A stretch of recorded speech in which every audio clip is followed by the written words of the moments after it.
Réjouir dans le Dieu de mon salut, en Jésus mon roi. Je veux me réjouir dans le Dieu de mon salut, en Jésus mon roi. Je veux me réjouir dans le Dieu de mon salut, en Jésus mon roi. Je veux me réjouir dans le Dieu de mon salut, en Jésus mon roi. Je veux me réjouir dans le Dieu de mon salut, en Jésus mon roi. Je veux me réjouir dans le Dieu de mon salut, en Jésus mon roi. Je veux me réjouir dans le Dieu de mon salut, en Jésus mon roi. Je veux me réjouir dans le Dieu de mon salut, en Jésus mon roi. Il rend mes pieds semblables à ceux des biches, il me fait marcher.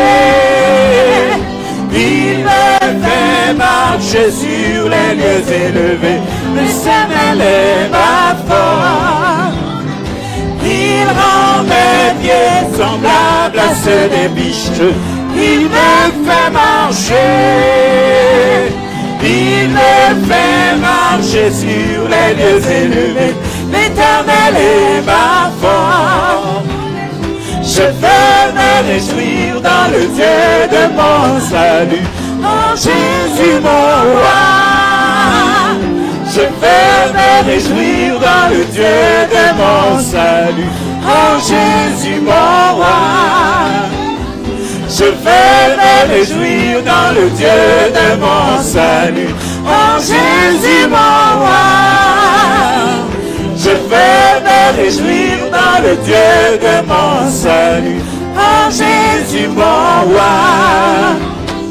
Il rend mes pieds semblables à ceux des biches, il me fait marcher.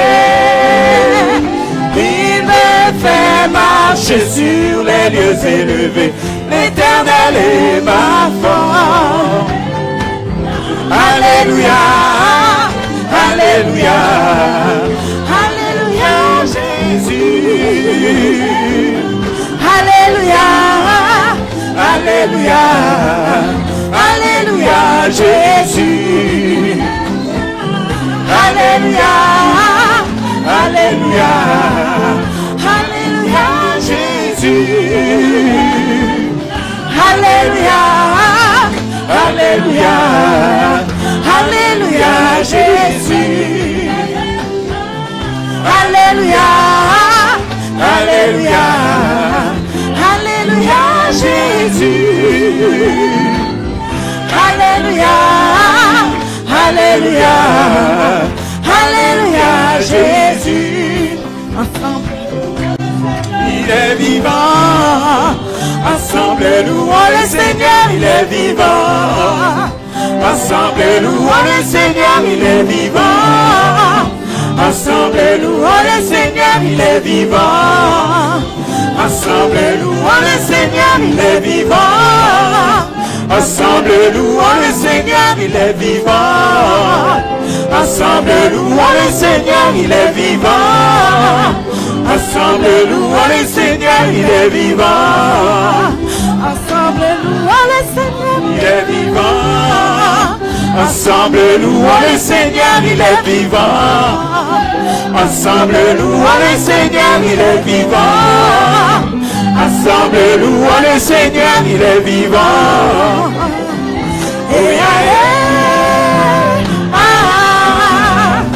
Louons le Seigneur, il est vivant.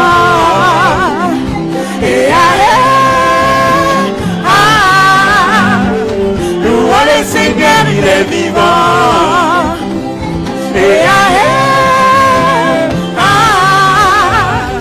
Louons le Seigneur, il est vivant.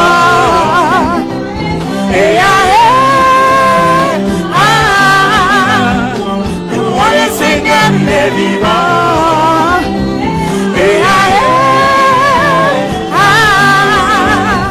Louons le Seigneur, il est vivant. Louons le Seigneur, il est vivant. Louons le Seigneur, il est vivant.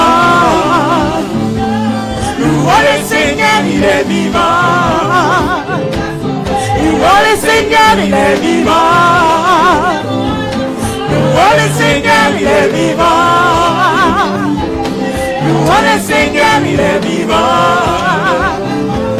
Louons le Seigneur, il est vivant.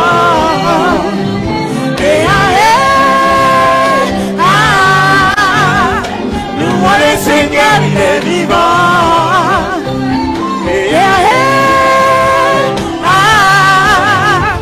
Louons le Seigneur, il est vivant.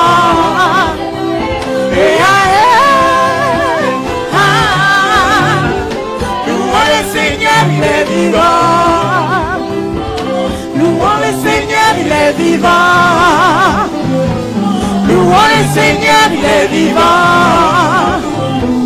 Louons le Seigneur, il est vivant. Louons le Seigneur, il est vivant. Jésus est élevé. Jésus est élevé. Jésus est élevé. Jésus est élevé. Jésus est glorifié. Jésus est glorifié. Jésus est magnifié. Jésus est magnifié. Jésus est élevé. Jésus est élevé. Et louons le Seigneur, il est vivant. Et louons le Seigneur, il est vivant. Et louons le Seigneur, il est vivant. Louons le Seigneur, il est vivant. Louons le Seigneur, il est vivant. Louons le Seigneur, il est vivant. Louons le Seigneur, il est vivant. Louons le Seigneur, il est vivant. Louons le Seigneur, il est vivant. Louons le Seigneur, il est vivant. Louons le Seigneur, il est vivant. Louons le Seigneur, il est vivant. Louons le Seigneur, il est vivant. Louons l'Éternel, il est vivant. Et louons le Seigneur, il est vivant. Et louons le Seigneur, il est vivant. Louons l'Éternel, il est vivant. Louons l'Éternel, il est vivant. Louons le Seigneur, il est vivant. Louons le Seigneur, il est vivant. Louons le Seigneur, il est vivant. Louons le Seigneur, il est vivant. Louons le Seigneur, il est vivant. Louons le Seigneur, il est vivant. Louons le Seigneur, il est vivant. Louons le Seigneur, il est vivant. Louons le Seigneur, il est vivant. Louons Louez le Seigneur, il est vivant. Louez le Seigneur, il est vivant. Louez le Seigneur, il est vivant. Louez le Seigneur, il est vivant. Louez le Seigneur, il est vivant. Louez le Seigneur, il est vivant. Louez le Seigneur, il est vivant. Louez le Seigneur, il est vivant. Louez le Seigneur, il est vivant. Oh, gloire.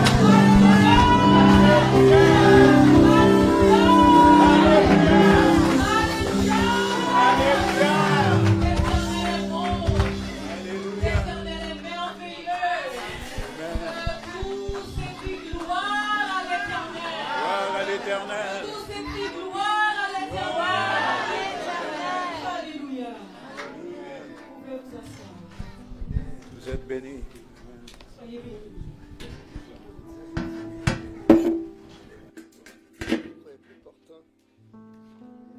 Gloire à Dieu. Béni soit l'Éternel. Béni soit l'Éternel. Béni soit l'Éternel. Amen. Louons l'Éternel.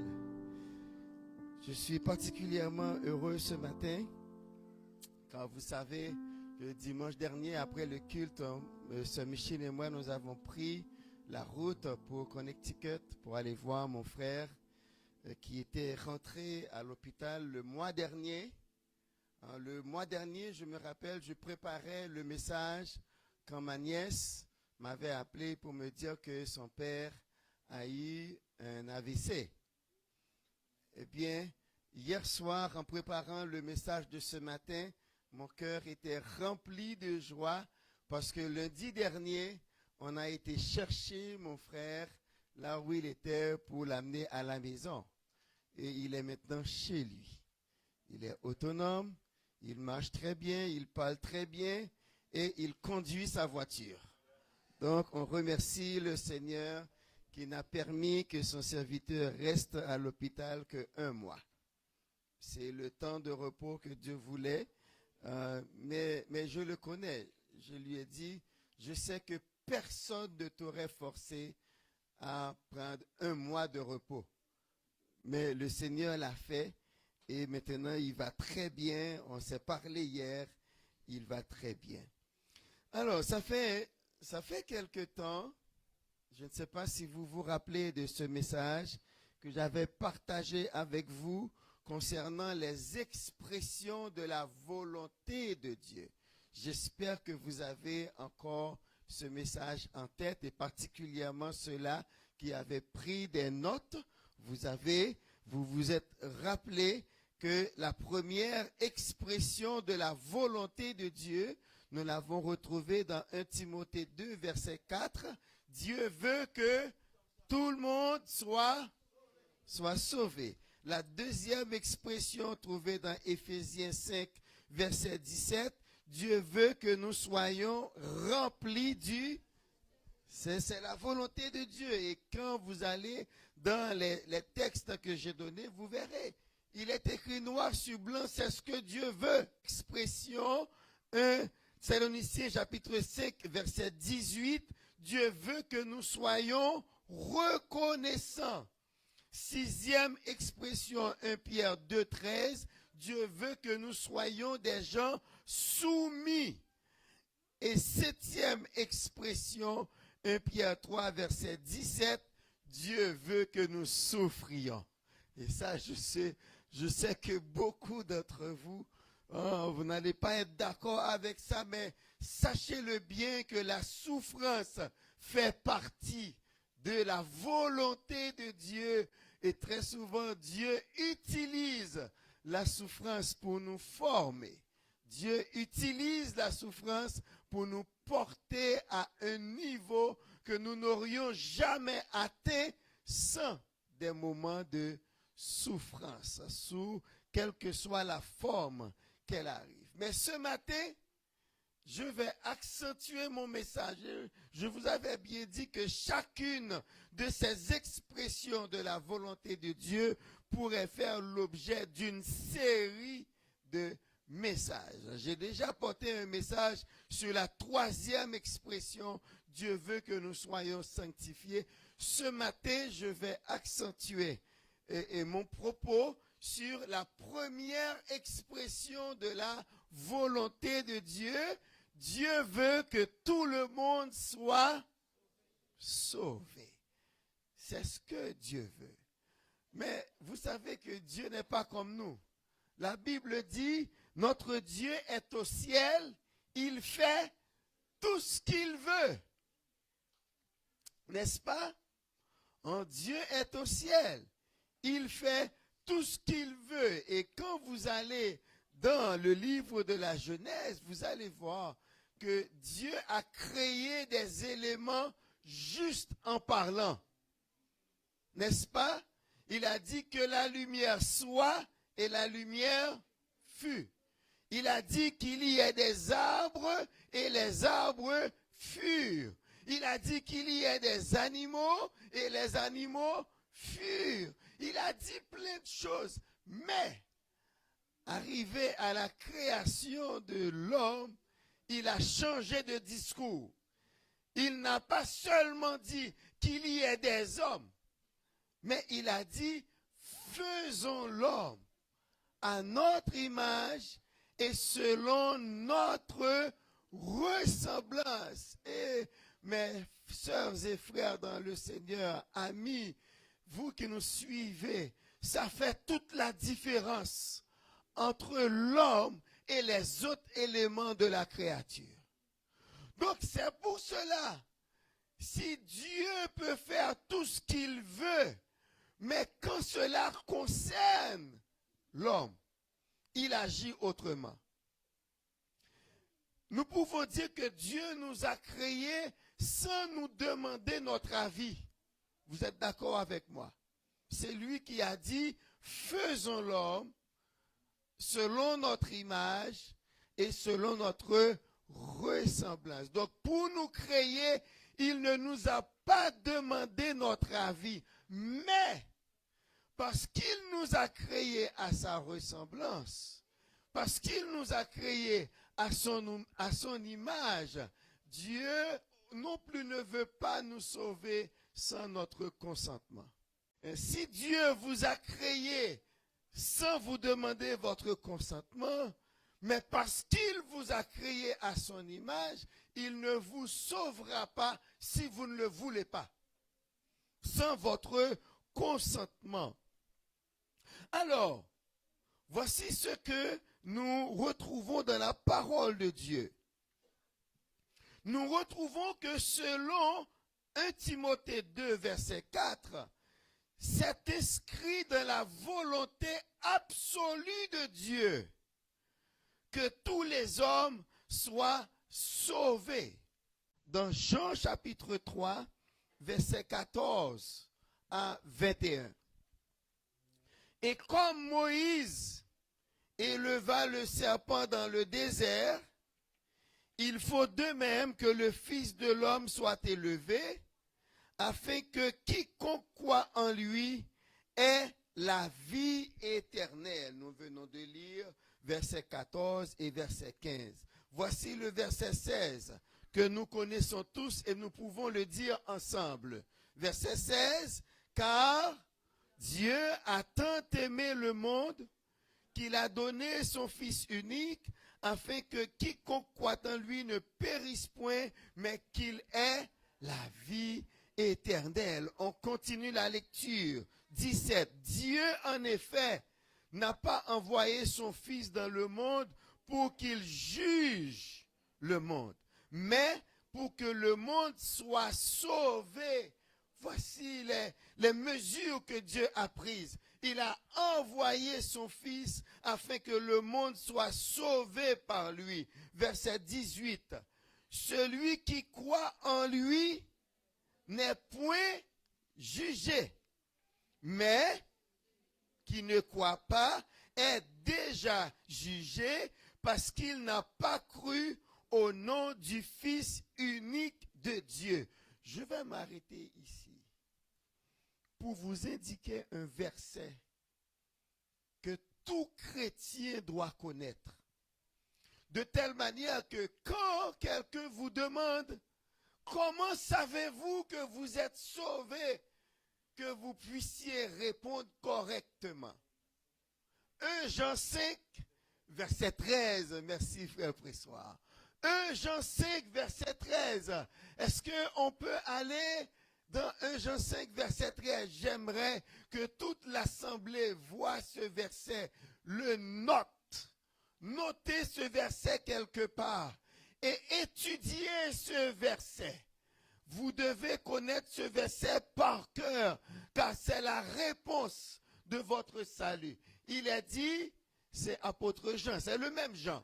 C'est celui qui a écrit l'évangile de Jean, c'est le même qui a écrit 1 Jean 5, 13. Voici ce qu'il dit. On peut lire ensemble? Je vous, afin que vous sachiez que vous avez, vous. Donc quand quelqu'un vous demande, comment savez-vous que vous avez la vie éternelle? Voici la réponse. Parce que je crois en Jésus. C'est la réponse. Parce que, et là il veut que vous sachiez. Ce n'est pas quelque chose qui doit être quelque part dans votre subconscient. Ça doit être toujours présent dans votre conscience. Que vous sachiez que vous avez la vie éternelle, vous qui croyez au nom du Fils de Dieu. Revenons au verset 18 dans Jean chapitre 3. Il est dit, celui qui croit en lui n'est point jugé. On est là? Ok? On est au verset 18. Celui qui croit en lui c'est qui? En Jésus, le Fils de Dieu, n'est point jugé.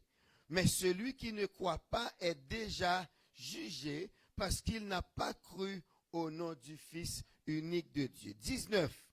Et ce jugement, c'est que la lumière étant venue dans le monde, les hommes ont préféré les ténèbres à la lumière parce que leurs œuvres étaient mauvaises. Verset 20. Car quiconque fait le mal est la lumière et ne vient point à la lumière de peur que ses œuvres ne soient dévoilées. Verset 21 pour terminer. Mais celui qui agit selon la vérité vient à la lumière parce qu'elles sont faites en Dieu. Amen. Nous avons lu Jean chapitre 3, verset 14 à 21. Alors, assurément, comme je vous ai signalé, vous avez vu le verset 16. On dit que c'est le verset le plus populaire de toute la parole de Dieu. C'est le verset le plus connu. Mais, il y a quelque chose que Jésus-Christ a fait avant d'arriver au verset 16. Jésus-Christ a fait une analogie de quelque chose qui s'était passé dans l'histoire d'Israël. Et pour dire, comme Moïse éleva le serpent dans le désert, c'est ainsi que le Fils de l'homme sera élevé afin que quiconque croit en lui ait la vie éternelle. À quel événement Jésus fait-il allusion en parlant du serpent dans le désert? Nous allons le voir dans Nombre chapitre 21, versets 4 à 9. Nombre chapitre 21, versets 4 à 9. Et c'est là que je vais demander à la régie de projeter pour moi l'image que je leur avais demandé de garder pour moi. Ok. Alors, dans Nombre chapitre 21, vous avez là devant vous le pèlerinage du peuple d'Israël dans le désert. Ils sont partis de Ramsès, ici, suivez les flèches.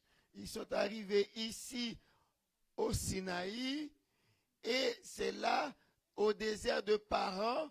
Nous sommes ici à Kadesh Barnéa et c'est là que Moïse avait envoyé les 12 hommes, les 12 espions pour aller espionner Canaan qui est ici. Et c'est là, c'est à partir de là que Dieu avait pris la décision dans Nombre 14 de faire mourir tous ceux-là âgés de 20 ans et plus qui étaient sortis d'Égypte et qui avaient participé au premier recensement. Dieu a dit, ces gens-là, ça fait la 10e fois qu'ils ont murmuré contre moi. Si vous allez dans Nombre 14 est passé là. Et c'est là que Dieu a dit, eh bien, ils vont tous mourir dans le désert. Et là, le Seigneur leur a fait faire des détours. Hein? Ils sont arrivés ici, et là, ils montent. Nous sommes là dans Nombre 21. Si vous avez votre Bible, je vais lire pour vous. Quand il dit, ils partirent de la montagne de Hor. Voici, ils étaient là. Hein, ce que je vais lire là, l'événement qui concerne les serpents brûlants, c'est dans cette zone que cela est arrivé. Ok, je voulais vous le montrer pour que vous voyez que la Bible est réelle. Ce n'est pas quelque chose que quelqu'un a imaginé. Le peuple a vraiment marché dans le désert avant d'arriver à Canaan. Mais là, ils sont sur leur route, ils sortent de Mont Hor et on va nous dire ce qui s'est passé. Et on va lire. Ils partirent de la montagne de Hor par le chemin de la mer Rouge pour contourner le pays d'Édom. Vous voyez Édom ici. Et Édom, selon Genèse 36, verset 1er et verset 8, Édom, c'est Ésaü. Ce sont les enfants d'Ésaü. Et c'est là la montagne de Séhir que Ésaü s'était réfugié avec ses gens. Pour contourner le pays d'Édom. Voilà ce qui s'est passé. Le peuple s'impatienta en route et parla contre Dieu et contre Moïse. Voici ce qu'ils ont dit. Pourquoi? Ils parlent à Dieu et à Moïse. Pourquoi nous avez-vous fait monter hors d'Égypte pour que nous mourions dans le désert? Car il n'y a point de pain, il n'y a point d'eau, et notre âme est dégoûtée de cette misérable nourriture. De quelle nourriture pensez-vous il traite de misérable? La manne. Une nourriture qui vient de la main de Dieu lui-même. Vous savez, à chaque fois que je prends un fruit, à chaque fois que je tiens un fruit entre les mains et que je vais le manger, je considère que c'est quelque chose qui vient de la main de Dieu même. Parce que quand vous tenez en main une orange, quand vous tenez une pomme, quand vous tenez une mangue, parlons de mangue par exemple, la main de l'homme n'est pas dedans. C'est quelque chose que Dieu a programmé pour notre corps.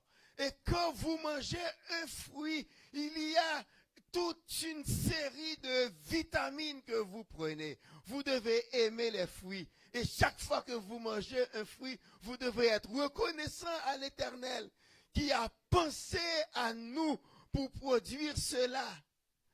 Dieu a produit une nourriture pour le peuple, la manne, qu'ils doivent ramasser chaque matin. Et voici comment ils traitent la manne de Dieu.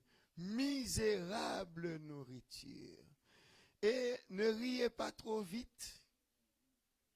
Ne riez pas trop vite. Car parfois nous aussi nous nous retrouvons dans cette même situation où on se demande qu'est-ce que je vais faire avec ça? Même quand c'est Dieu qui nous l'a donné. On traite beaucoup de choses, de bénédictions de Dieu, de ça. Je suis dégoûté de ça. Et ils disent, nous sommes dégoûtés. Et voici comment Dieu va répondre. Alors l'Éternel envoya contre le peuple des serpents brûlants.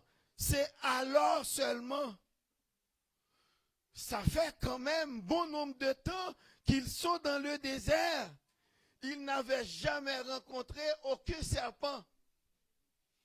Mais où étaient les serpents?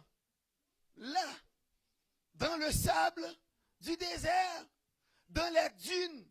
Les serpents étaient là, les serpents les accompagnaient, mais ils ne les voyaient pas. Pourquoi? La grâce de Dieu. La grâce de Dieu faisait qu'aucun serpent ne les piquait depuis le jour qu'ils sont sortis d'Égypte. Mais maintenant, si vous voulez voir le chemin parcouru, c'est beaucoup de Ramsès pour arriver ici.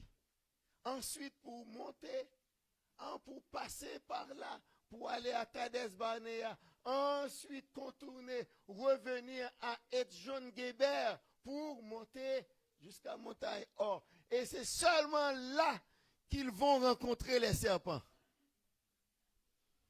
N'est-ce pas que Dieu est un Dieu de miséricorde? Depuis tout le temps, les serpents étaient là, mais personne n'avait été piqué par aucun serpent. Mais maintenant, ils ont fait quelque chose qui demande une intervention de Dieu. Dans le désert, car il n'y a point de pain, il n'y a point d'eau. Mais ce n'est pas vrai, parce que la Bible dit qu'ils buvaient dans un rocher qui les suivait. Il ne manquait pas d'eau. Dieu pourvoyait en eau pour eux. Mais vous voyez, quand on est contre Dieu, nos yeux sont fermés. On ne peut pas voir les bénédictions et les grâces de Dieu. Mes amis, il faut prier pour que cela ne nous arrive pas. Alors, ils mordirent le peuple et il mourut beaucoup de gens. Le peuple. Alors, et je suis au verset 7. Le peuple vint à Moïse et dit, nous avons péché. Après avoir été piqués par les serpents, ils disent, nous avons péché car nous avons parlé contre l'Éternel et contre toi. Prie l'Éternel. Voici ce qu'il voulait. C'est très important. Il voulait que Moïse prie afin que l'Éternel éloigne d'eux les serpents. Mais Dieu ne va pas agir ainsi. Prie l'Éternel afin qu'il éloigne de nous ces serpents. Effectivement, Moïse a prié. Et voici la réponse de l'Éternel. Fais-toi un serpent brûlant et place-le sur une perche. Quiconque aura été mordu et le regardera conservera la vie. Dieu n'a pas éloigné d'eux les serpents. Pourquoi? Parce que on dit que la mémoire est une faculté qui oublie. Si Dieu éloigne d'eux les serpents, ils vont bien vite oublier cet épisode.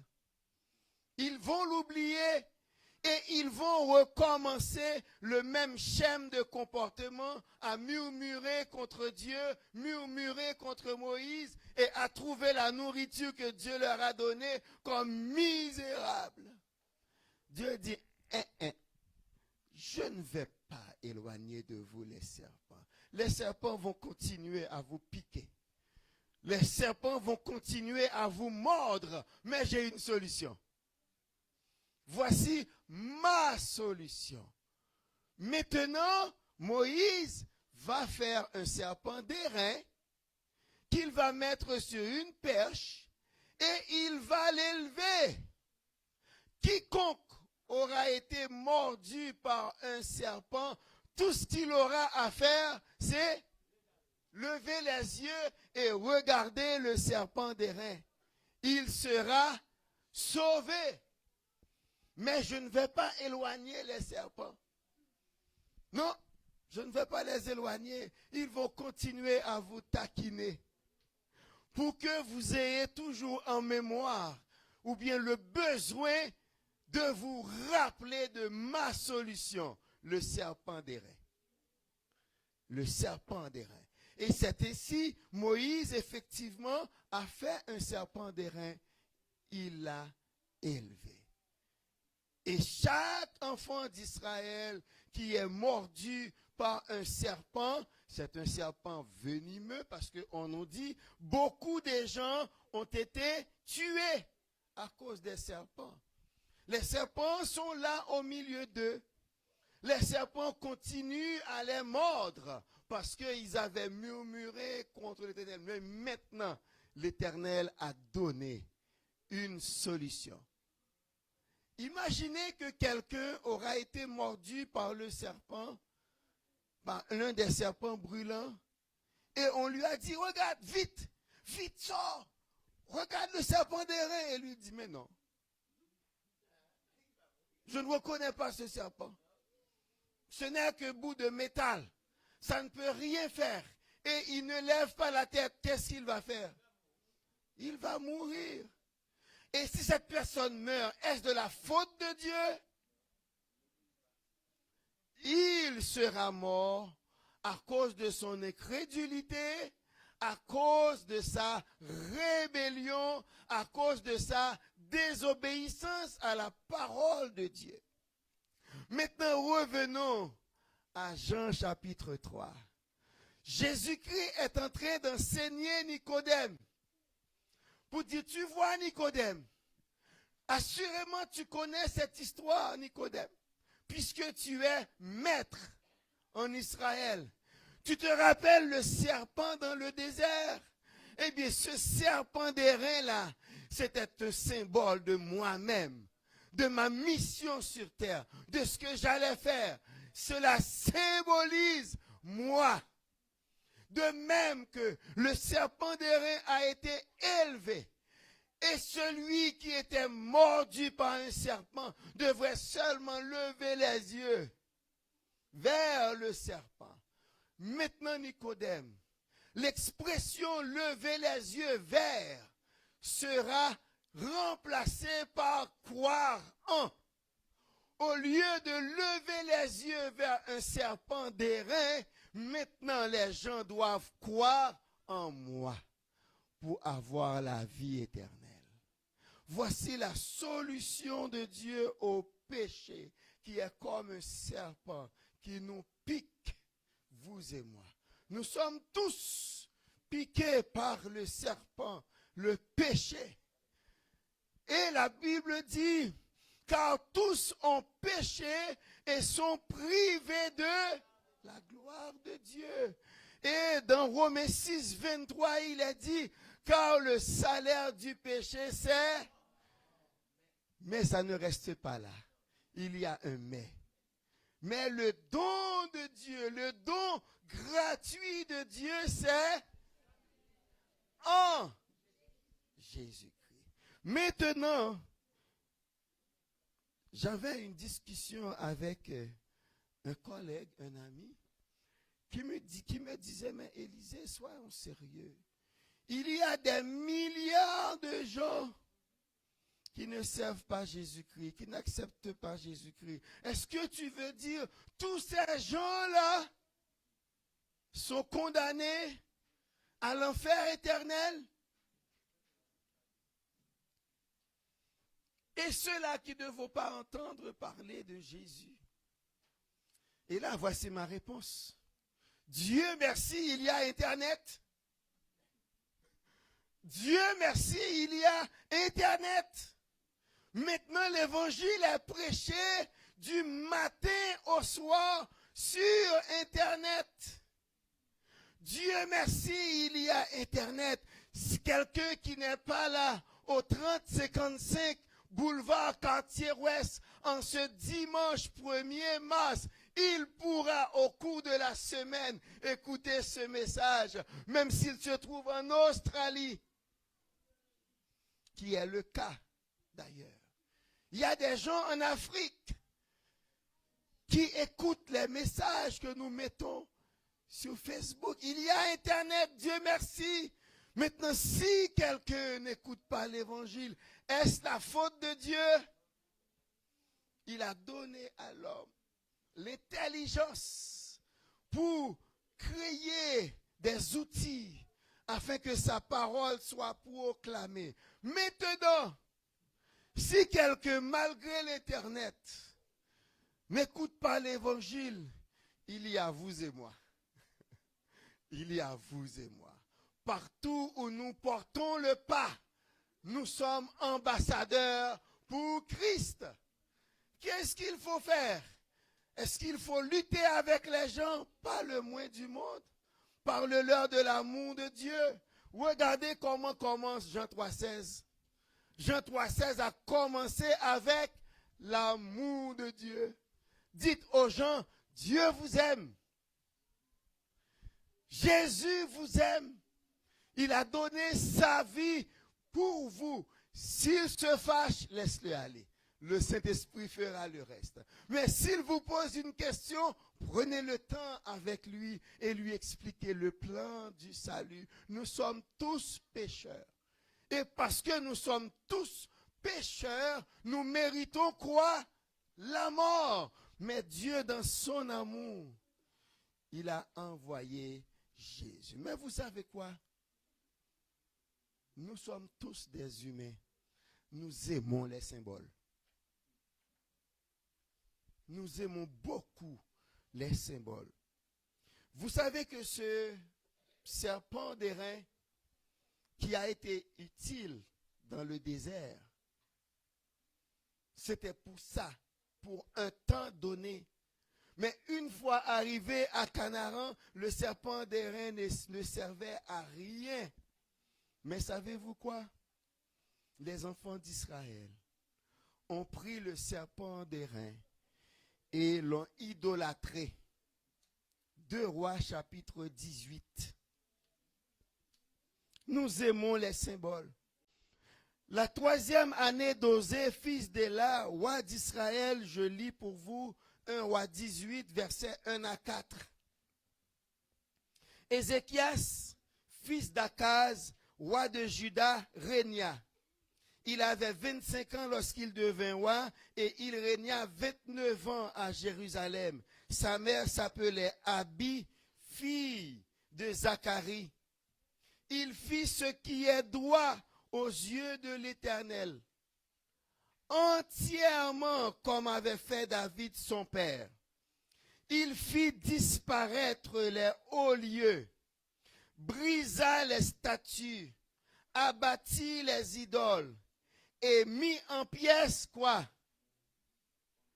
Oh, vous ne lisez pas avec moi. Il mit en pièces le serpent d'airain que Moïse avait fait, car les enfants d'Israël avaient jusqu'alors brûlé des parfums devant lui. On l'appelait Nehushtan, qui signifie morceau d'airain en hébreu. Nehushtan. Nous aimons les symboles. C'était un symbole, et là les enfants d'Israël l'ont pris comme idole.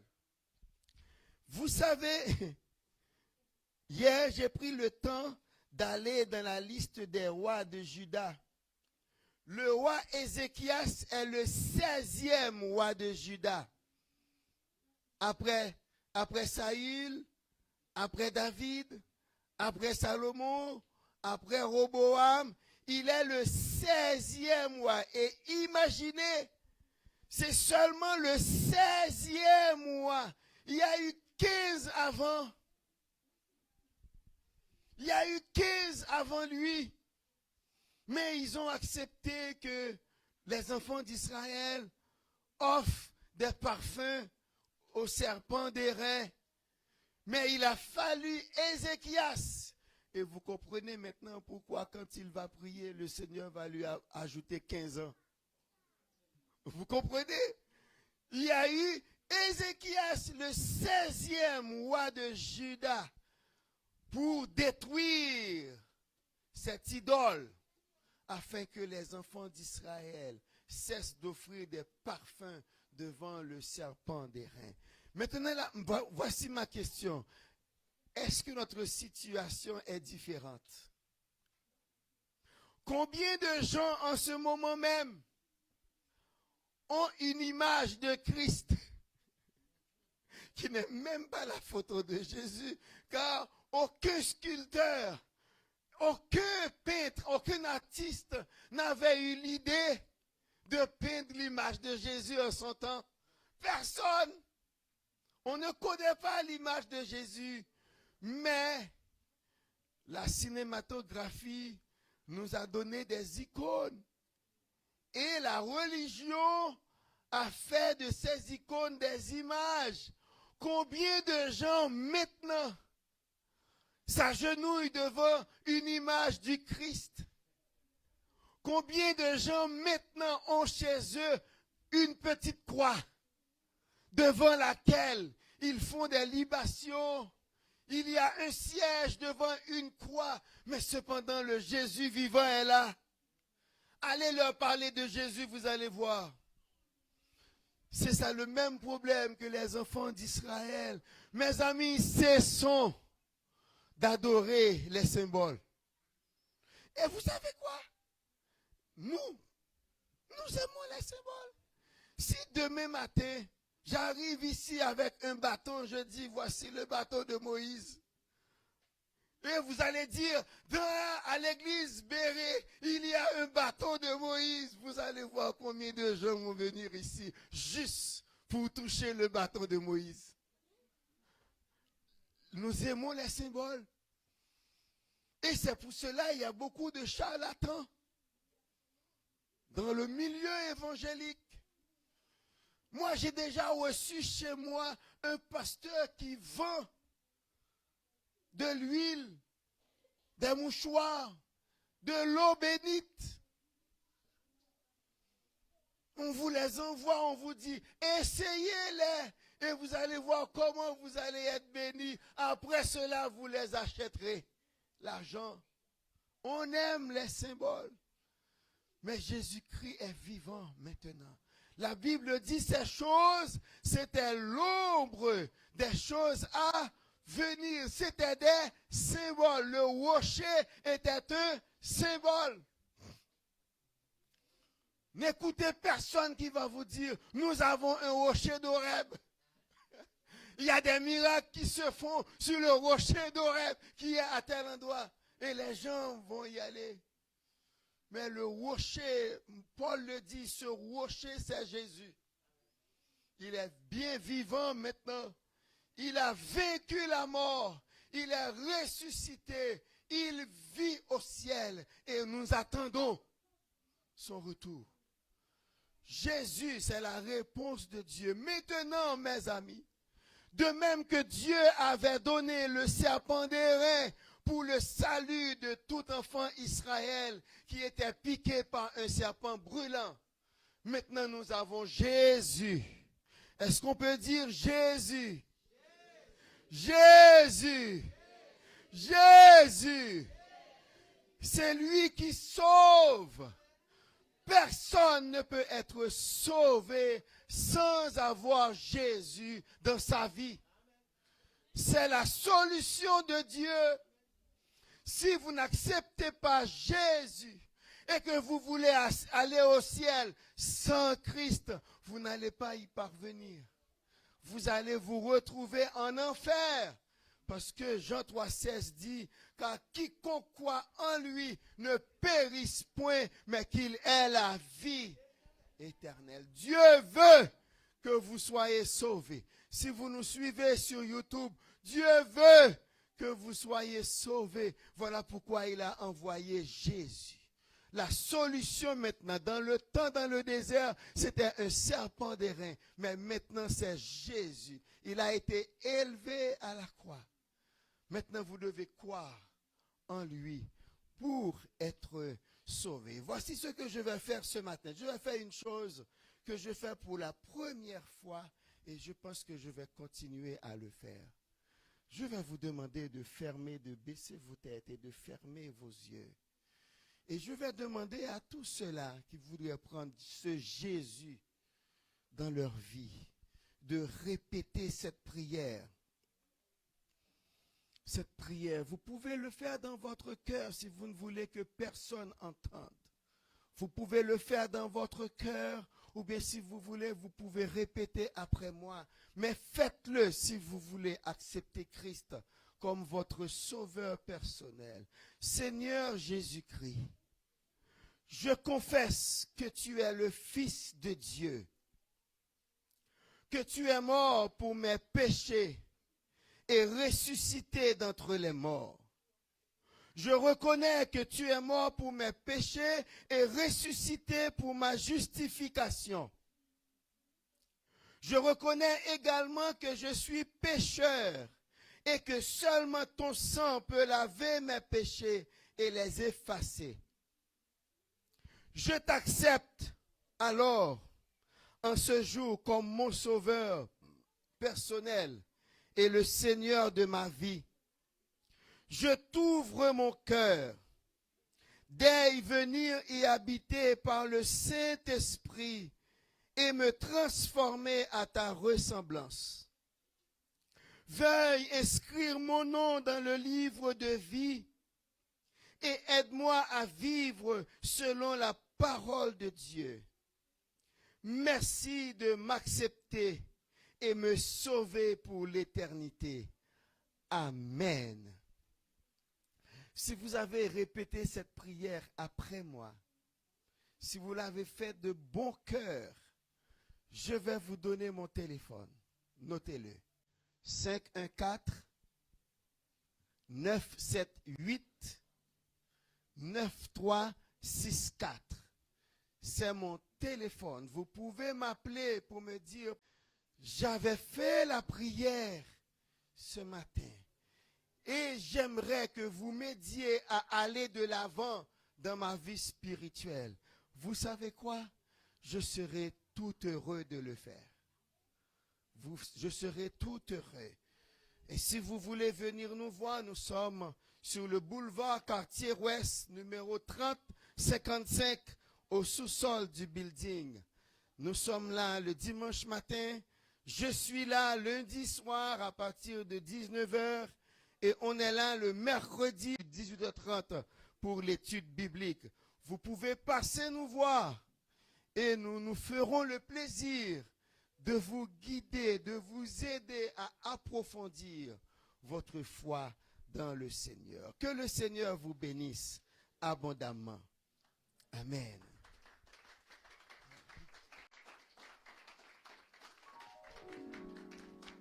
Là, je suis descendu. C'est le moment de terminer avec le service. Mais comme vous savez, il y a un temps où nous célébrons les anniversaires. Ensuite, on donnera un peu d'annonce et puis ce sera tout. Est-ce qu'il y a des gens qui ont célébré leur anniversaire pendant la semaine? Allez, viens, Abby. Viens. C'est Gamma. Est-ce qu'il y a une autre personne? C'était quand? Le 27 février. Le 27 février, vendredi. Ça te fait combien? 9. Mais moi, je dirais 11. Oh, tu as trop grandi. Alors, depuis 27 février, c'est son anniversaire. Est-ce qu'il y a quelqu'un d'autre? Non, il n'y en a pas? Eh bien, on va se mettre debout et nous allons célébrer l'anniversaire de Gamalia.